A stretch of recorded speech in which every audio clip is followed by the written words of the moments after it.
Hi friends, it's Skye King bringing you a little bit of rebel optimism.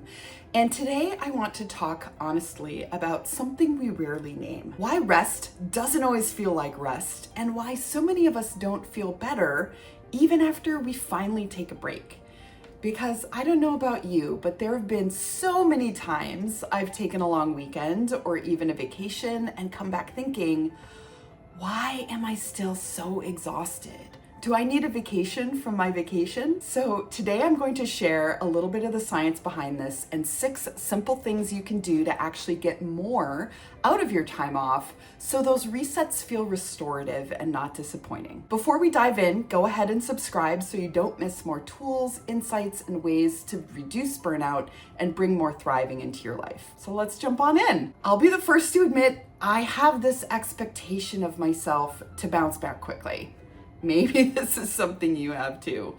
But that's not how our brains or our bodies actually work. When you've been under sustained stress, whether it's caregiving or due dates or grief or illness or surgery, your nervous system shifts into survival mode. Scientists call this allostatic load, which basically means your system has been working overtime just to keep you going.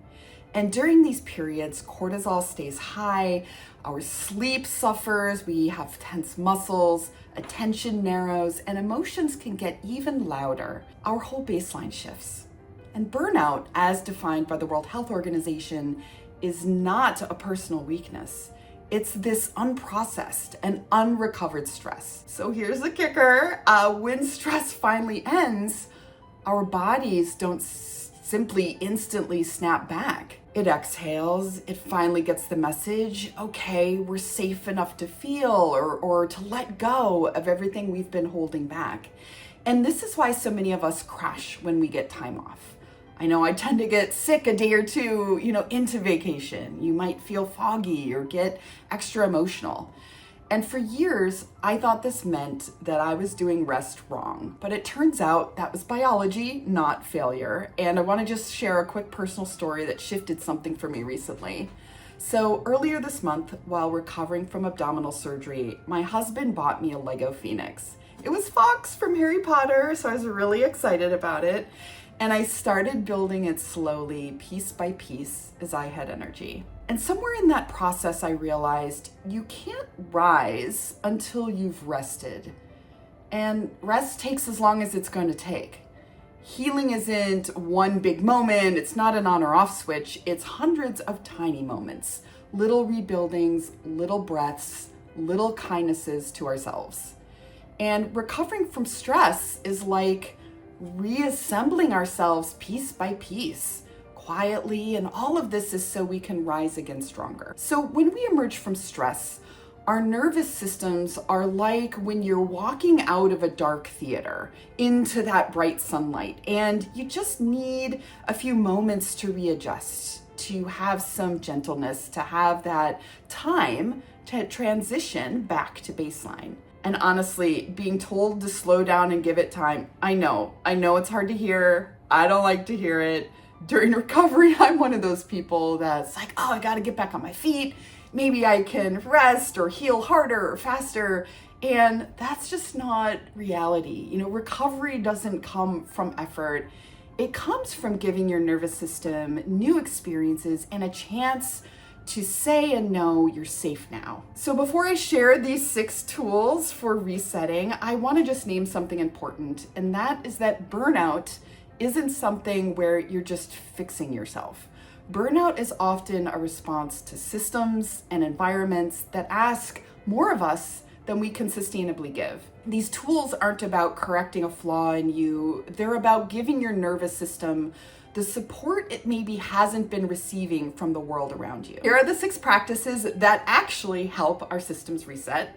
As I go through them, pick 1 or 2 you want to try this week. The first one is time in nature. Find a tree, a plant, or a patch of sky. Turn off your phone and just notice the colors and textures and sounds around you. Nature reduces stress hormones and clears mental fog. It's fantastic at that. Number 2 is about gentle creativity. Doodle, make something, rearrange a shelf. We know creativity plays a huge role in calming the brain and shifting it out of that survival mode. Still and presence is number 3.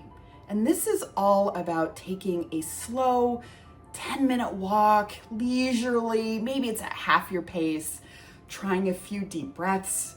Stillness tells our systems that they can downshift and they can get back to that calmer state. Number 4 is reflection, which is just where we're thinking, what do I notice right now? Or what does my body need in this moment? Maybe you're journaling a sentence or two, and reflection is really great for helping our brains integrate emotions instead of suppressing them. Number 5 is about connection. So this is being close to people you trust, sending maybe a thinking of you message, walking with a friend, even if they're just on the other end of the phone, can really be a powerful way because we're wired for co-regulating each other, and that can have a really helpful effect on our nervous systems as well. And then finally, taking time that's truly yours. Turn off those notifications for an hour, set a 10-minute timer to do whatever you want. Say no to even one small thing.